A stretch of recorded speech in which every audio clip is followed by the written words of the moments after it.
But after the Panic of 1837, the Rothschilds in London decided the United States was growing so rapidly and getting so rich.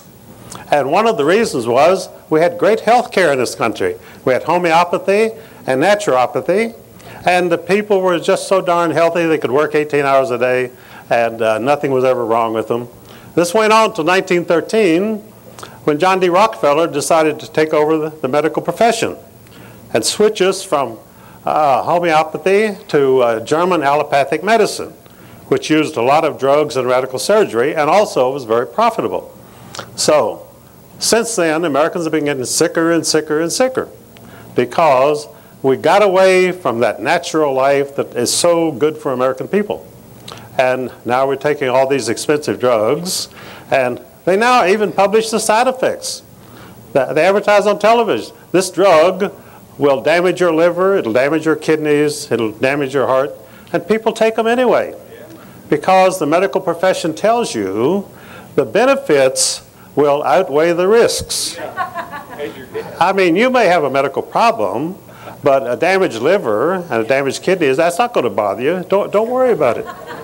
So that's the logic behind the medical profession today.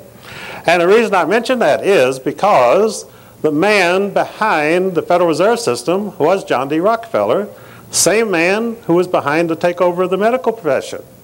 What I found out after many years was no matter what monopoly I went into, I was dealing with the same small cast of characters. So my work got easier and easier. I just rewrote the same thing about everybody I was writing about, whether they were in the oil monopoly, the medical profession, legal monopoly, politics. It was all the same crowd of people because this was a closed shop. They always kept everybody out except their old small elite crowd, and that's the way they operated. So when they decided to split this country up into two small countries, two Balkan countries, President Lincoln wanted to fight. So he called the bankers in from New York and he said, well, we're going to have a war. Now I need some money. They said, sure, we'll give you money. How much do you need? And he told them. And they said, the interest rate will be 19%. Well, the interest rate at that time was 1%. So what they were telling Lincoln was, we're not going to let you have any money because nobody could pay 19%. And so Lincoln asked around, and he found out he could go to the Treasury Department and they would print the money. It was right there in the Constitution, Article 1, Section 8. Congress shall control money. And the Treasury was part of the government. So he had greenbacks printed up, and he financed the Civil War. But this was non-interest bearing currency. See, all the money we have is promissory notes, and it carries interest because it's issued against interest-bearing bonds. So your dollar bill in your pocket is carrying 10% interest, which is very profitable for the bankers. And so the bankers lost all the interest on that money in the Civil War, so they assassinated President Lincoln. So 100 years later, we have a bright young president from Harvard, and of course they never taught him any history at Harvard. And this President Kennedy, he asked some of his associates, he says, now what can I do to really get through to the American people and get them behind you? So one of his advisors said, why don't you get the Federal Reserve System off the backs of the American people? They'll put a statue up to you in every town in the country. So Kennedy said, well, that sounds pretty good. As I say, he never heard about Lincoln's problem. And so he went to the Treasury Department and had them print up greenback notes. They're collector's items today. And so immediately the bankers had Lyndon Johnson, his vice presidential candidate, he had already decided to dump him.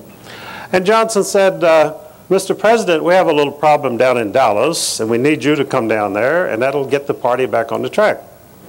So when Kennedy went to Dallas, they had 5 different assassination teams waiting for him because they couldn't afford to miss out on this one.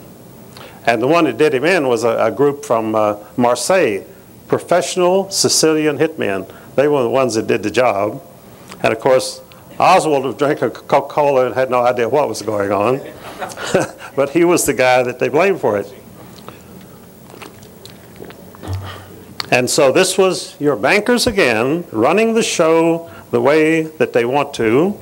And of course, I was a child of the Great Depression. And I remember those dark days in the early 30s when my father was out of work, had 6 children to feed, had no idea how to feed them. And this brings us to a very important point. Now, you've heard a lot here about longevity and vitamins and health. But let me tell you, the Federal Reserve System is the greatest threat to your health and security that you will ever have in your life.